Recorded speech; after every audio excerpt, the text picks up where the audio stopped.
I am R. Prabha, Assistant Professor in the Department of ECE, SNS College of Technology. In this video, we will discuss the topic dielectric boundary conditions. So, the boundary conditions, practical electromagnetic problems often involve media and different physical properties. Determination of electric field for such problems requires the knowledge of the relations of field quantities at an interface between the two media. The conditions that the fields must satisfy at the interface of two different media are referred to as boundary conditions. So in the diagram, we had two mediums of dielectrics. One is medium 1 having permittivity epsilon 1, and the second medium is medium 2 having the permittivity epsilon 2. So for this case, the two different medium but two different dielectrics having two different dielectric permittivities. So we have to use the boundary conditions. So in order to get the boundary conditions, we can express the electric field in terms of tangential and normal component as E1 is equal to E12 plus E12, and also the E2 electric field vector is E2t plus E2t, and here Et1 and Et2 are the tangential and normal components of the electric field respectively.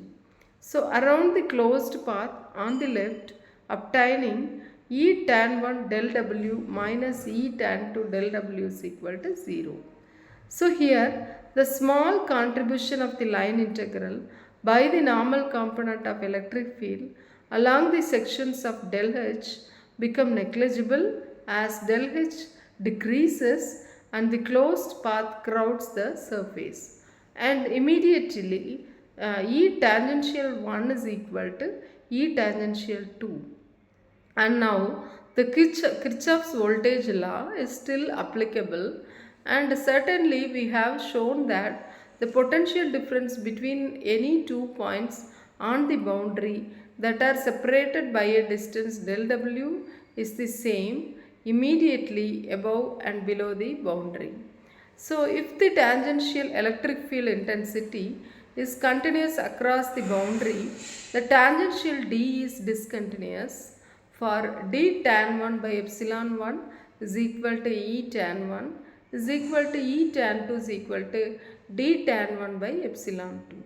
So we can write E tangential 1 by d tangential 2 is equal to epsilon 1 by epsilon 2.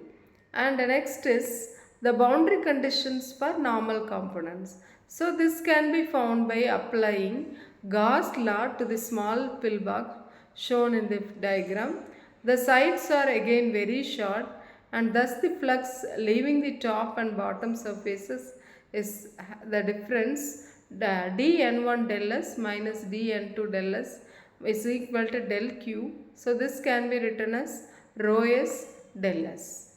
So, and the normal component dn1 minus dn2 is equal to rho s, or if the surface charge density is 0, we can write dn1 minus dn2 is equal to 0. So dn1 is equal to dn2, or we can say that the normal component of d is continuous. So it follows that epsilon 1 E n1 is equal to epsilon 2 E n2, and the normal E is discontinuous. And here the refraction of dielectric component D, displacement density vector, or the electric field vector E at a charge free dielectric interface. And the conditions may be contributed, and to show the change in the vectors D vector and E vector at the surface.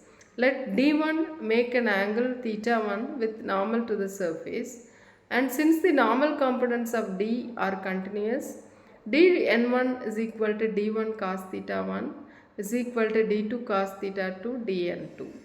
The ratio of tangential components is given by d tan 1 by d tan 2 is equal to d1 sin theta 1 by d2 sin theta 2 is equal to epsilon 1 by epsilon 2, or we can write epsilon 2 d1 sin theta 1 is equal to epsilon 1 d2 sin theta 2.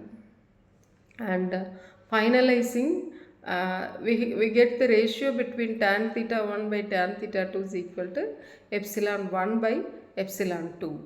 And here the direction of electric field on each side of the boundary is identical with the direction of D, because D is equal to epsilon E.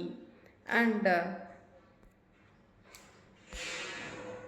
now d2 is equal to d1 root of cos squared theta 1 plus e2 by e1 whole square sin squared theta 1, and the magnitude of e2 is e2 is equal to e1 root of sin squared theta 1 plus epsilon 1 by epsilon 2 the whole square cos squared theta 1. So now the assessment questions. Which component of the electric field intensity is always continuous at the boundary? We know it is answer A, the tangential component, because at this boundary of the dielectric to dielectric, the tangential component of electric field intensity is always continuous. And for a second question, for a conservative field, which of the following equations hold good?